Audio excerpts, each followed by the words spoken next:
All right, let's get started. We have two great speakers, public interest designers. Up now, my great friend and a person I admire incredibly, Sergio Paolironi. He's a faculty member in the School of Architecture and the director of the Center for Public Interest Design at Portland State.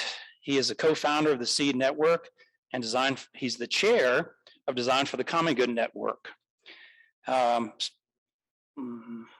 Paolironi's research and fieldwork for the last 2 decades has been in the methods of integrating sustainable practices to improve the lives of communities worldwide, typically underserved by architects.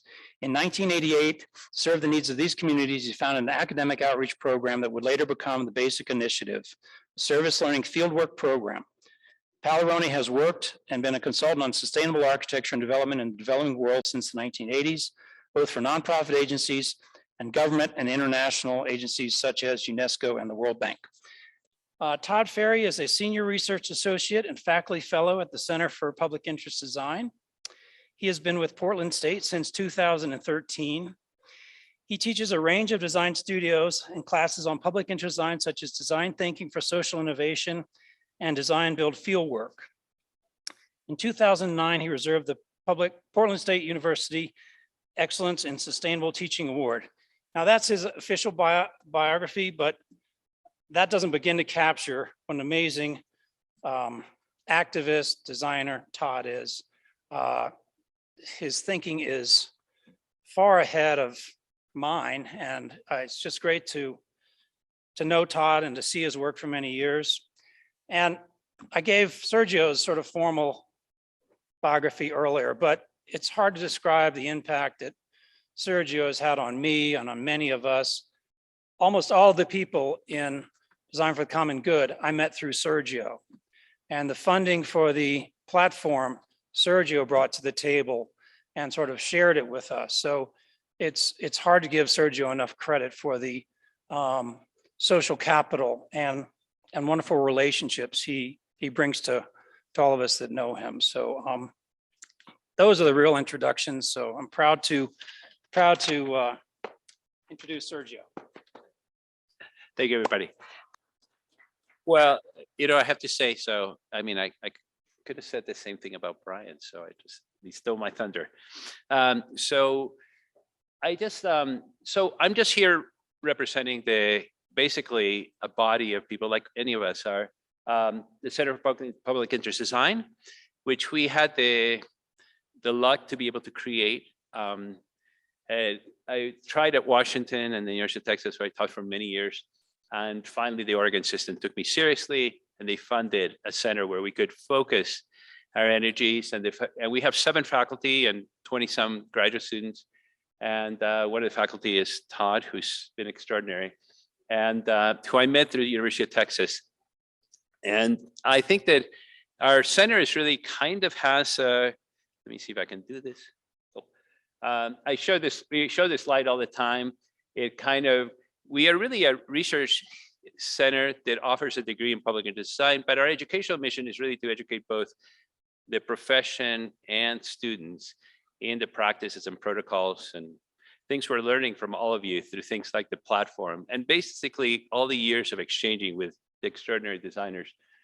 And we do a lot of the work, a lot of our learning comes from, like, let's say, learning something from Jane. I'm just because I have Jane I have her dead on my, and then figuring out, could that work in this circumstance, and applying it as field work in a situation with professional firms and our students and everything, and then figuring out, did it work? How could it be improved or changed to make our, to work better within the profession? So at the end comes out, the firm itself gets educated in this practice. The students certainly have new tools and skills as well. A community gets empowered because we believe that fundamentally the community is the driver, and they become empowered to be able to do these projects themselves in the future, and also gets realizes that they can do the projects, which is a really important thing, that they not only have skills, they figure out avenues to get things done, but that they also just gain confidence in themselves to be able to do this. So I want to share something with my dear friend Ursula. That, Ursula was a crucial part of this, that we were talking about how collaboration happened. And it's a project that's being exhibited, and you might see tonight if you go to the exhibit, beautifully exhibited by Lisa and her team. And the story of Chemanga is just, we're using as an illustrator to get into what's the heart of the story that we're going to tell you today between myself and Todd about our recent focus on housing. And our focus on housing is a reflection of a national malaise, a national condition that we are underhoused and poorly housed, and there are many people falling in the cracks, and we know them because they're in the streets, they're everywhere, and they're suffering, and we're trying to address that. So the projects we're going to show you are both for the people who are houseless and also for people who are just finally housed in something permanent in highly affordable housing, but it's breaking the trends from just normal, just what you would expect out of highly affordable housing. So the Chemanga story is interesting because it's a story which kind of lays the groundwork for what I'm going to tell you, is that, the Chemanga story started long before Ursula and I took on making this community center. It started with this beautiful center that Ursula, wonderful job, we did it. And it's a story that goes, it's a timeline that started with a disaster, an earthquake that decimated all the settlements in the northwest coast of Ecuador. I mean, every single city and along the edge.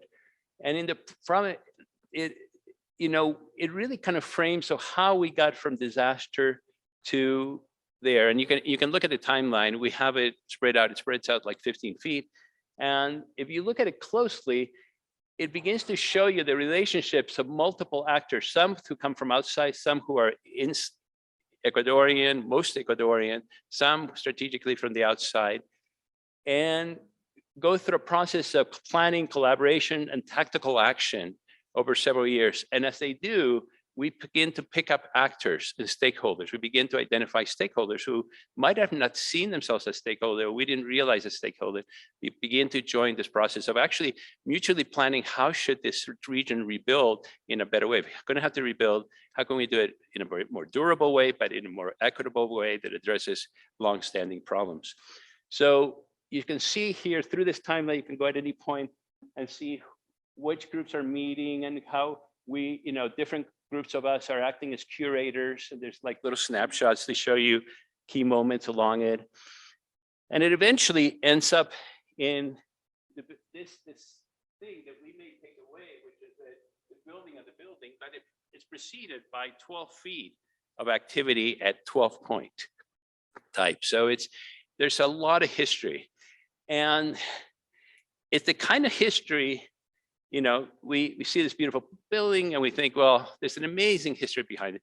But it really is that kind of history that I've been quoted as saying that 90% of what we do, or of the impact we have on the places we work with, or the projects we, better said, the projects we do have in a community is unseen in the built artifact. It's creating capacity, knowledge, working relationships, new relationships between people, et cetera, which end up with this beautiful project, but it actually continues long after you leave, and it's really a legacy that keeps building on itself. So, and you see it in our work. We've done a lot of work with Native Americans. This is in the Cheyenne. I'm just showing you some examples. What happens when you build that legacy and how it begins to allow you to come back and tactically deal with issues. Here in the Northern Cheyenne Reservation, we worked for a long time creating alternative housing around straw bale construction. We helped build a lot of Dull Knife College, a tribal college, very important in the region. And then a disaster hit. And a flash burn that's like you're seeing in the newspapers and everything, 250,000 acres across Montana burned, and most of the timber and habitat of this reservation burned down.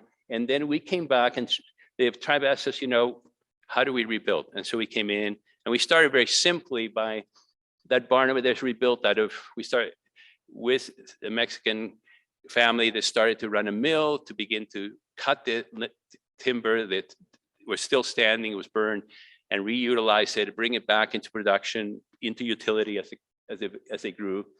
And of course, there's a saddle wall with the horses that died and the horses that are active. Their saddles become a memorial, but active within that. We did housing, all sorts of things. But at the heart of this is this really beautiful project that we had a student from Japan, Tokyo University, who came, and she sat down with the tribe and spent time talking to them about, well, this is not just about rebuilding the buildings, it's also about rethinking the way you organize and you make decisions within the tribe. And she looked at the disaster, how the disaster created a disruption into their system, and how could we reorganize, how could they reorganize governance to become more durable and essentially be able to survive and make the right decisions next time during a time of disaster. It's not something you would consider to be architecture, but what was interesting is we had 20 years of legacy of building housing and building all these things and building the capacity of the tribe to do their own housing. So even though at first the tribal council said, wait a second, you can't tell us how to do this. We were able, because we had an entire world of stakeholders, to say, okay, well, why don't we take it back to all the stakeholders who might be involved? And we help them to redistribute those diagrams to show a shift on how you might react to create a more resilient society and decision-making. We were able to go back to the distribution of all these people that we had built, this legacy of stakeholders who were able to act together. And so there's a stakeholder relationship of how that could become reality and the changes, institutional changes could happen. So we've been doing this in multiple forums and places. Thanks to Mike McKeever here, we got involved in transportation planning around the Carbon Reinvestment Act in California. And really, we got to a point where we had designed the system. We're starting to look at how, the kind of infrastructure would be needed, et cetera. And then we hit a roadblock. Like the institutions were not talking to each other. Like we couldn't get planning and housing to agree on anything. And I would talk to one, and I'm sure you've all been in this situation. We'd talk to one and they would say something, we'd go to the other one and they would talk to something else. And it would just kind of, you couldn't make anybody accountable for what they said. So we finally said, the only way to get this is sit everybody down. So we got some key figures to sit everybody down. I didn't have the authority. And then we sat down in this planning meeting, and here you see the station is being planned and the rail system. And we had everybody go around, every institution that needed to have a voice in the decision-making. And we asked them, well, what do you think? What's the problem? What is the solution? And the color of the bubbles represent different institutions talking about what is the problem and what is the solution, so that I could hold them accountable. At the end, we all held up this thing and says, okay, do we all agree that this conversation led to a potential solution? And everybody said yes. They said, okay, we have a record of it. It's not a written document like with a signature on it, but it's powerful because it's a record of agreement, a process of agreement. So collective processes like that lead to, like where you come agreement from stakeholders, lead to complex solutions. This is in Argentina, looking at, for the World Bank, looking at water systems, how to treat water. And the result of it was not only a product, a kind of a fix of the water system, but it also led to a series of economic investments and what we ended up calling in Spanish, we had to translate it, collective learning process, which meant that by collective, we meant what the government had to learn, what the community had to learn, what the people, professionals involved, et cetera. So often having this understanding the timeline, understanding the stakeholder process, understanding who's everybody's involved, leads to capacity to be able to see, are we all learning the same things? Are we all learning complementary things that will keep us, our focus, and able to come up with a solution? So what I'm going to take you very briefly as I forward to what Todd's going to take you is there's two branches to our housing work right now. Housing is a disaster, especially in the West. And we are right now involved. I'm going to start with the permanent housing. Todd's going to come and talk to you about our initiative in the houseless communities. And our work has really been around a model called asset-based community development, which is really a kind of model where you go out and you actually do some of that stuff we do over the years of building relationships and things like that. We go in, we act, we work with developers, with architects, with cities, and we figure out where are the assets, where are the needs, and we start to frame the development project, the housing development project, in terms of all the needs that might emerge in the particular community we need to house, and where might be the assets to address those needs, and also to weave the community we're housing into the existing community. Because one of the problems that happens in public housing or affordable housing is they'll drop this community right in the middle and they'll be resented by the community. It'll never be accepted. And the people there will feel isolated and with many other repercussions. So it's a bottom-up process where we go find assets, we talk to people, who might offer like lessons in this, etc. Because we're developing the project, we can, in the process of doing the asset-based community development, we can help with the programming of what needs to be part of this community to make it part of the existing community, to address needs in the existing community, plus address needs in the community that's going to be housed. And by weaving the needs of the two communities and actions and assets in the community, we can create a project that by the time it gets instituted and the people come in, will feel like it's repaired gaps in the existing community, but also improve upon them. So we delineated. If you're interested in, you just look up Center for Public Design. We have 6 of the projects. We just finished 2 more. We have 8. Some of them are 100 pages long reports. You can just download them, see how we did the process. I'm not doing it justice. So this is one that just got finished, Rockwood. This is in one of the most diverse community in Oregon, and also the most marginalized, and basically economically a strife zone. And this, we were able through multiple tax credits, et cetera. The developer was amazing, and the city, we were able to not only create a 2-acre park within it and a community center here, but housing for 250 families, as well as build 2 non-existent streets the community didn't have. So we were tapping into multiple assets from different areas and preserve a native forest on the site. So it's kind of complex thing, but we were able to do it because there were so many people tied in through the asset analysis who became party to the process of this, of programming and everything, that we were having buy-in from people that we never get in buying into housing. Okay. So here is the project, looks very pretty. So normally I'm just going to point out something and then I'm going to quickly finish out here. So I can move up here. This typical design process, we do the cursory meeting with the community, sometimes just one. Usually the lender will ask you if you're doing public housing or doing affordable housing in America, they'll ask you to meet with the community. You have this meeting, everybody sounds great. Then everybody forgets about it, and then the designers will start the design process. And the designers will continue to their design process, complete the building, and then people will move in, and nobody pays attention to it, except that maybe some years later, 1 or 2 years later, you may get a post-occupancy study, and most often the post-occupancy has to do with the building, not the community. If you're lucky, it has to do with community. The interesting thing about the asset-based community development process is that it creates this entire process of community feedback, and we keep the community involved throughout, all the stakeholders, community involved throughout the entire design process, with us curating meetings, saying, okay, they're telling us that, we're architects, we understand what they're saying in terms of architecture, then we curate a meeting with them, with whatever stakeholders involved in that part, and the design team to make sure that that gets heard, and we make sure that there's resolution to that. And so it happens throughout it. We're finding that even the resolution goes all the way to the construction document. And where it stops being an input for the community, then we find activities like community building, which are tactical, like we might be building, we might be painting a street crossing to make the site more accessible, or we might begin to work on something that can be done to keep the people involved as the stakeholders involved in the project and not feel like it's gated and exclusive at that point. So I'm just going to quickly show you one of these projects, St. Helens.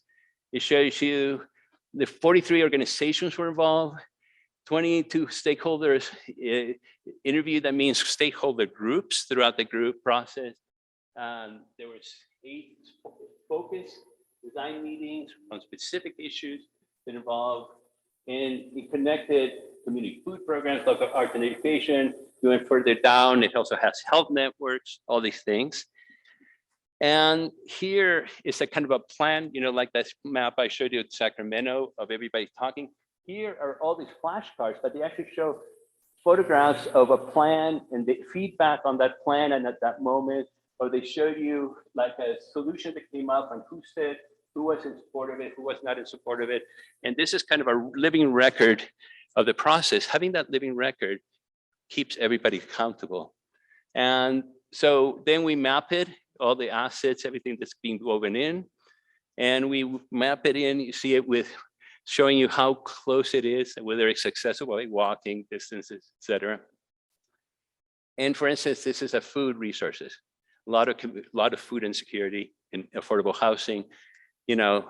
So we have this kind of Venn diagram of the food things for Brian. And then we showed the different organizations, OSU, Oregon State University Extension Services, Seed Through Supper, Master Gardeners. And this is a summary. Afterwards, there's an extensive page that describes exactly how they will be part of this.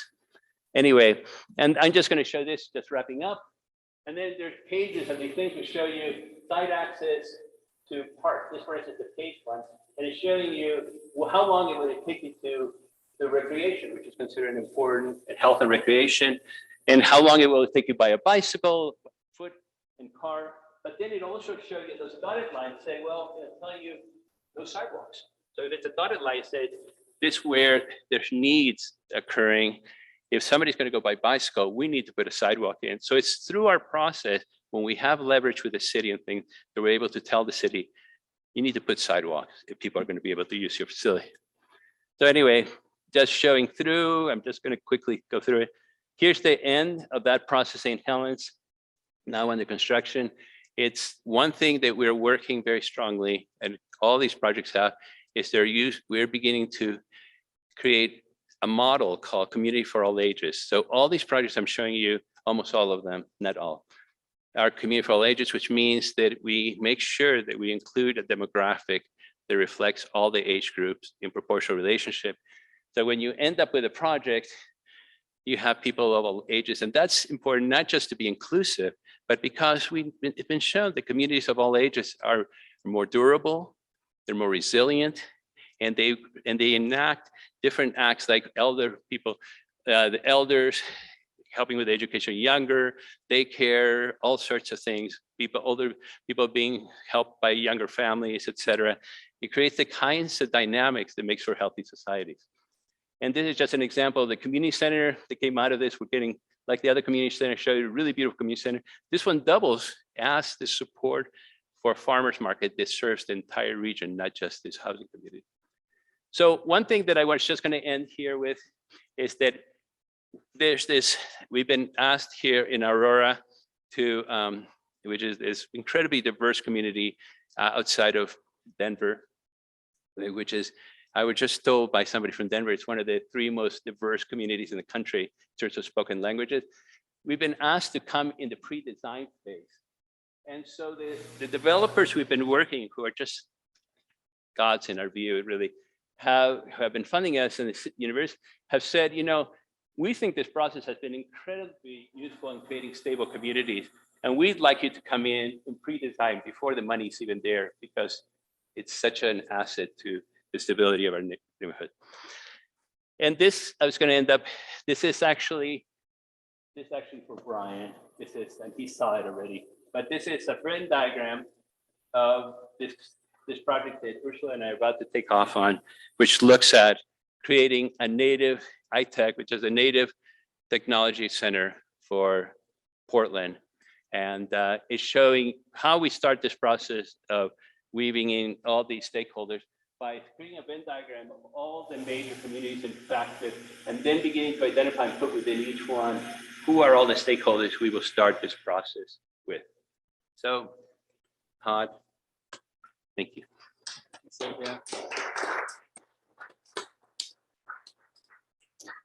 Hi, everyone. It's really nice to be here with you today. I'll be sharing some of the Center for Public Interest Design's work around alternative shelter, and there's a lot of ways we could talk about this, but to stick with the themes of around housing and networks and around operating outside of that traditional design timeline, I'm going to focus a little bit on kind of a post occupancy evaluation of this model, and first just give a little bit of context about what these things are. Our work around this began in earnest when, after a state of emergency was declared around homelessness in Portland, and people experiencing homelessness were advocating for what we call villages. As a working definition, they're tiny, non-congregate individual units with shared common facilities.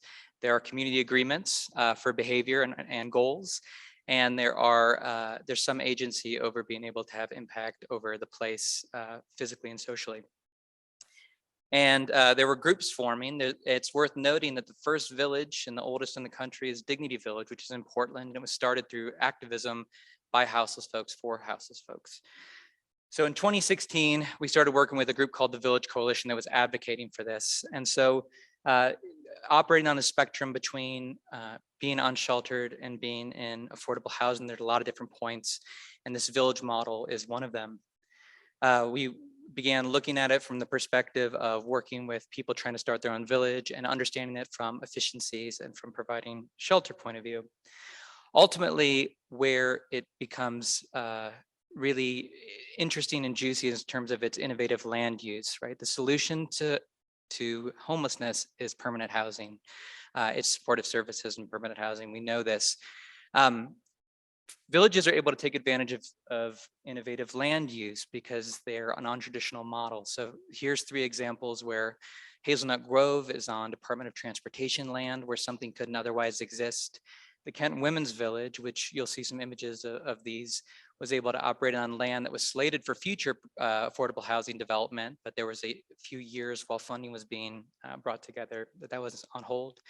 And a more recent village of Agape Village is on the site of a butte, and it's on church land where something couldn't reasonably be developed.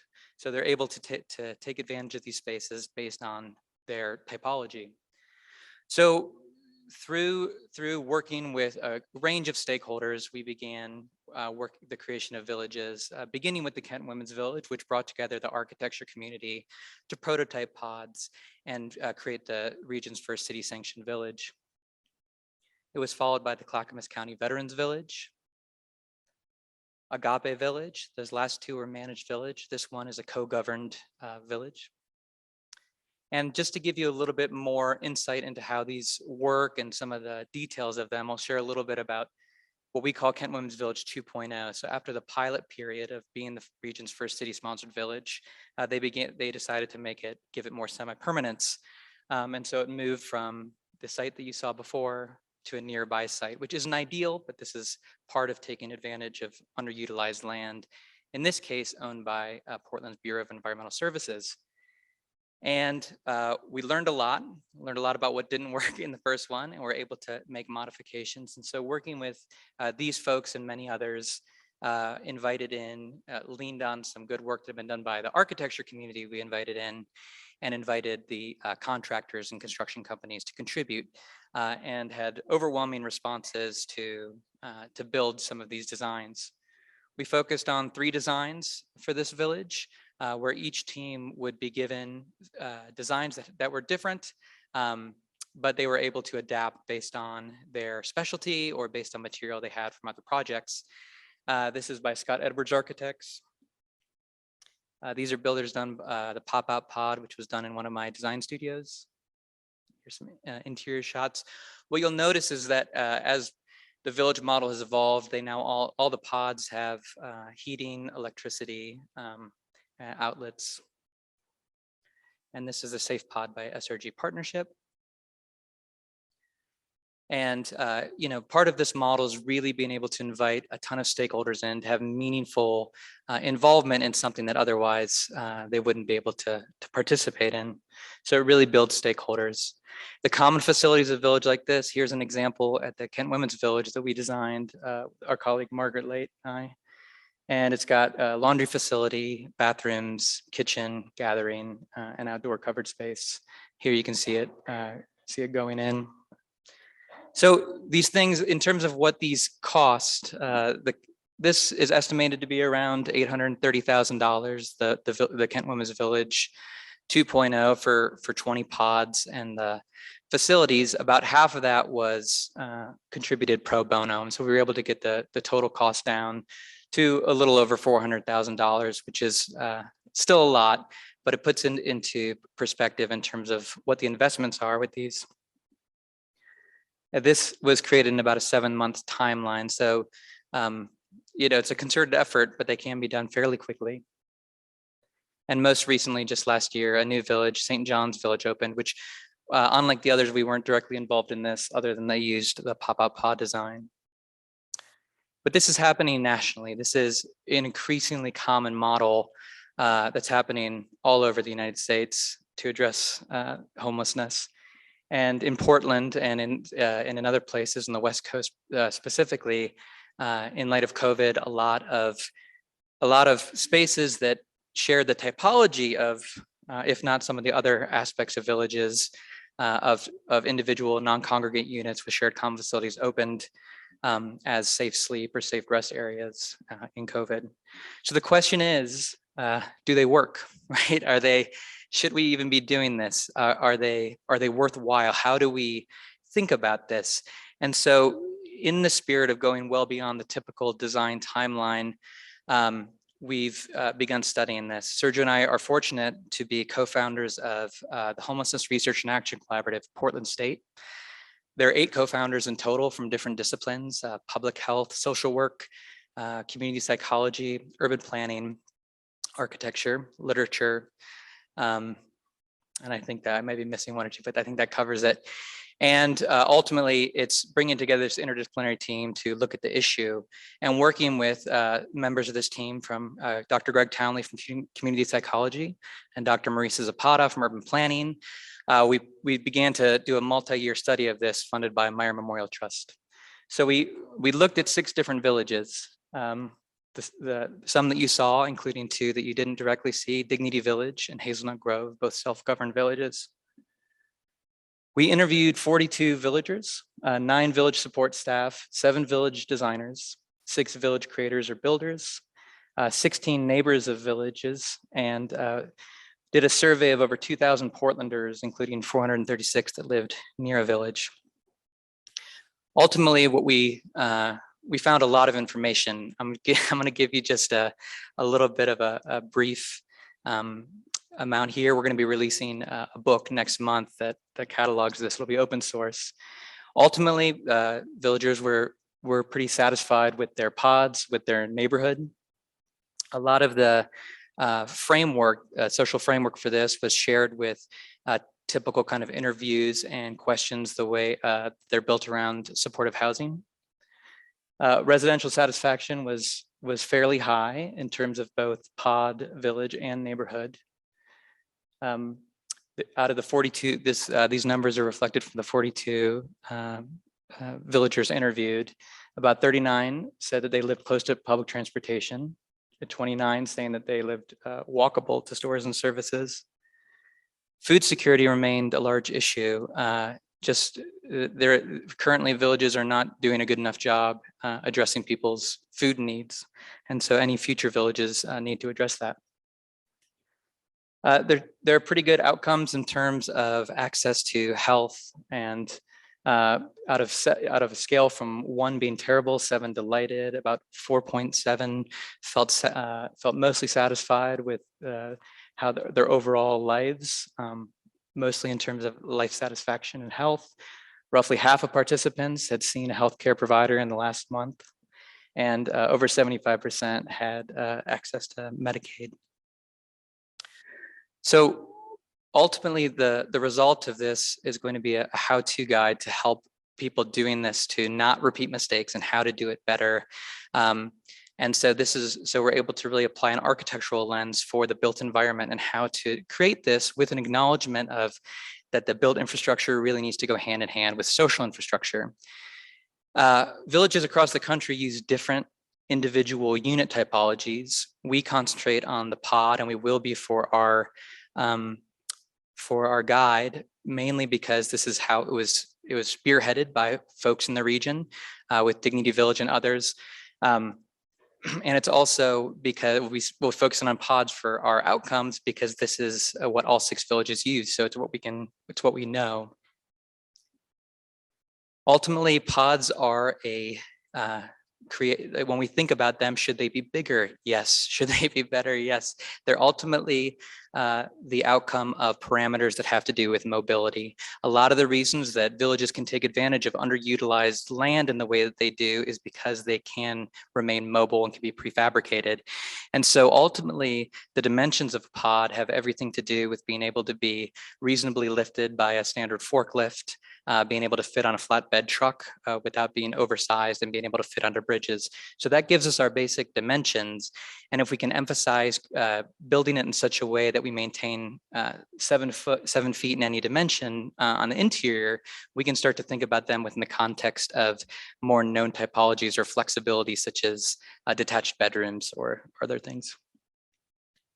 Ultimately, villagers had a really strong preference for, probably not surprising, for pods that broke the box. And so it was actually preferred to have smaller pods that were less boxy than more square footage. And this was often attributed to a lot of the folks we were talking to came from really negative institutional experiences and that were reinforced by boxier pods. And so any efforts to formally change that and break up the massing was really appreciated and preferred. A big question in the creation of any village has to do with standardization, like at the St. John's Village you see on the left versus the Kent Women's Village, where there's quite a bit of diversity. There was really no reasonable impact, no significant impact on perception by the villagers in terms of did it make a difference? Not really. The village managers had a preference for standardization in terms of maintenance, but otherwise not too much of a difference. What did matter a lot on the bottom was the ability to have a floor plan that was flexible enough to be able to arrange in different ways. So more agency and more possibility even within small square footage. There's a question about how many villagers, how we should be designing and thinking about these. There's a lot of different ways to come to these realizations. The number that we heard over and over were about 20 to 30 people is the right number for a village. Site's going to depend on a lot of it. Ultimately, the spacing that is now used in Portland is minimum 6 feet spacing between pods and 10 feet between the egress points of pods. And so obviously site conditions are going to play a lot of roles in that. In terms of the social atmosphere and community, 20 to 30 was considered ideal. Interestingly, from the self-governed villages, which really rely on community cooperation and rely on work shifts, they consider that number ideal because it was the right amount to be able to have a functioning village where everybody is maintained but not overworked. And so even in those situations, around 20 to 30 is what we should be aiming for. The common facilities were really appreciated. They have almost across the board, except the self-governed villages, they have full utilities, bathrooms, everything. But they're still not serving people well enough. Ultimately, the distance, particularly for those with mobility issues and the increasing populations that we're seeing among those experiencing homelessness, such as those with mobility issues and the elderly, are increasing. It's not fully reflected in the way we're designing right now. And so additional bathrooms are going to have to be there because there's just too much spacing, too much distance between the common facility and pods. And so in the middle of the night, it's too much to ask, particularly in the rain and the cold, to go that great of a distance. Site layout seemed to have a pretty big impact on satisfaction in a few areas, including how cramped people felt and how close they felt to their neighbor. So villages where pods were actually spaced much closer had a much greater satisfaction in terms of their relationship with their neighbors physically, when there was a more organic or less gridded layout than those that were physically more distance, but were on a grid. This probably isn't surprising to many of you, but is nice to have confirmed. there's a great appreciation for vegetation. One challenge with the village model, where they can happen on things like parking lots or on Department of Transportation land or other places that might not be receptive for long-term growing or landscaping. But we can overcome some of those by really thinking about the landscaping elements also as being modular when it would otherwise be prohibited based on the site conditions. There are a lot of visitors to Village, and people can feel like they're in a fishbowl. And so when your individual sleeping pod, you're not going to spend all day there. And particularly when you're going back and forth to common facilities, there needs to be, it needs to be designed to really maintain privacy. And so thinking about proper thresholds to both the private area, but then also negotiating between visits from service providers, friends of villagers, neighbors who want to make donations. These things are all going to be the types of design criteria that we're putting into our guidelines. There's a big question about should villages be managed or self-governed. Those in the activist community among self-governed would advocate for self-governance. And there's a lot to say about that. Ultimately, in terms of overall satisfaction, the main difference from villagers was not whether it was a managed village, meaning having a nonprofit organization that kind of called the shots versus being fully self-governed by the villagers. The biggest thing, and this again won't be a surprise, was about having voice and having clear mechanisms to build that in. And the best example that we saw here was that in a fully managed village, there was they built in a community council to handle certain things. So at this village, the community council could make decisions around whether they had chickens or not, whether they had a bocce ball court or whether they didn't. And so that kind of agency in order to make, again, social and physical changes at the village was hugely important and had a major impact on outcomes. Some areas that we think are real promising but haven't been explored yet in terms of the village model is in relationship to thinking about them in conjunction with larger emergency planning. So in Portland, for example, there will be an earthquake at some point. And could we start to think about the villages being able to support extra people in that event? It's a typology that lends itself to be able to have this resources. And there was a lot of interest from villagers in terms of supporting this. In fact, Dignity Village and Hazelnut Grove, the self-governed villages, already do this. In the event of extreme heat or cold, they take on extra folks from the street, host them. And so you can see a lot of potential for aligning things like emergency preparedness investment, the way it might be perceived by a neighborhood if this started to become an emergency resource, and how could we start to improve infrastructure now with a promise of potential use later. Villages aren't likely going to be a spot that's appropriate, at least in the Portland model that we studied. They're likely not going to be the appropriate spot for families themselves. It's a low barrier model. The units are fairly small, but 20% of those that we interviewed had children under the age of 18. And so one thing that they're not currently designed for, but really could, as this model grows, is to be able to support visits from children safely and maybe have villages specifically designed around that area. Micro enterprise on site was something that was expressed as a desire over and over again by villagers as ways to do capacity building, skills building as part of this transition to permanent housing that eventually comes at the end of time at a village.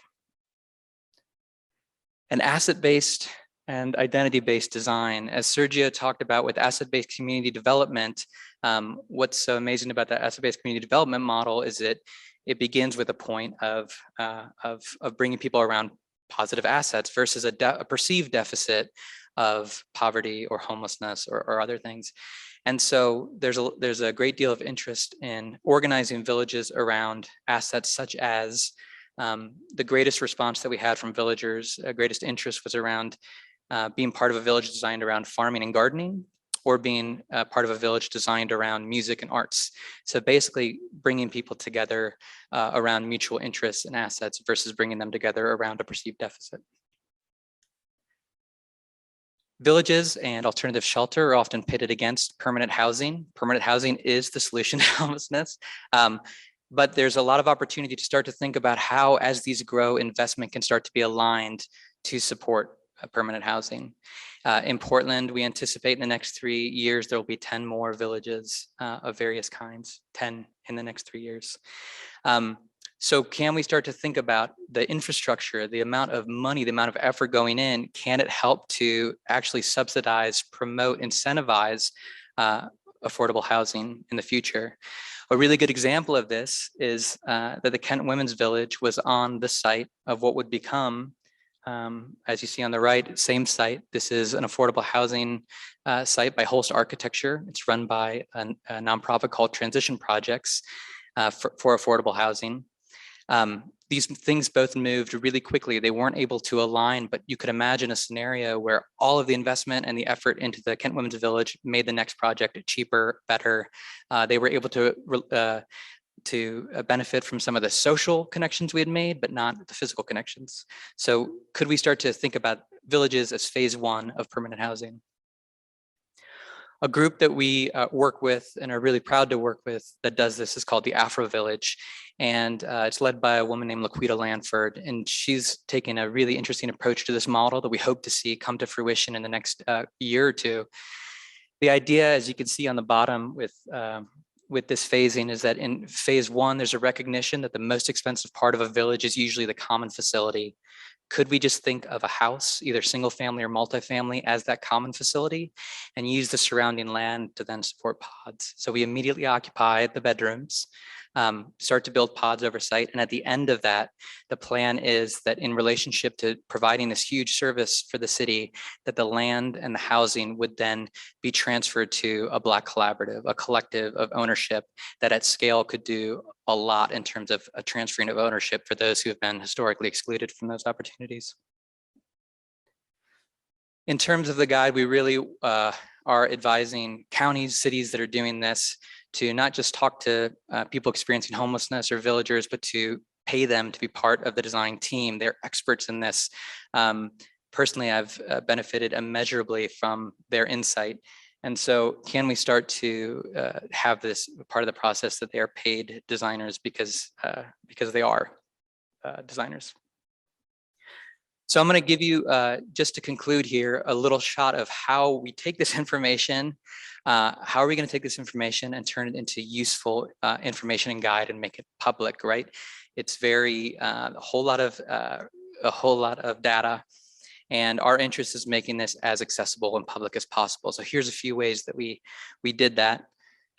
Each village was going to have a full profile. So something like this for Dignity Village, where it has a snapshot of some key things that people might be interested in about it. It'll have a story of how it was created. We hired an illustrator named Steve Tier, who does amazing work to do comics to help tell the story about the village. So make sure that the voices, in this case, of activists who are deeply involved in creating it, that their stories were told.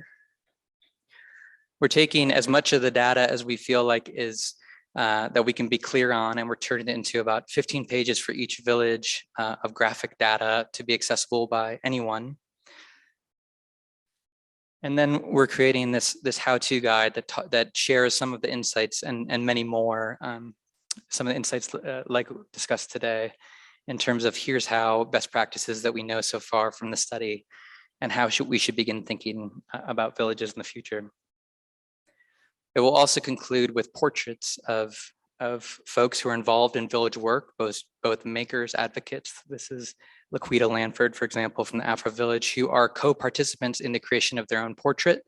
There's a really, as you all know, difficult thing in terms of portraying portraits or images of people, particularly those that are marginalized. And how do you do that? And so by having them be participants in their own portrait and quotes associated with it, we hope to be able to, again, maximize the way we're bringing voices into this document, but not doing it in a way that's exploitative or fetishizing of poverty or the process in any way.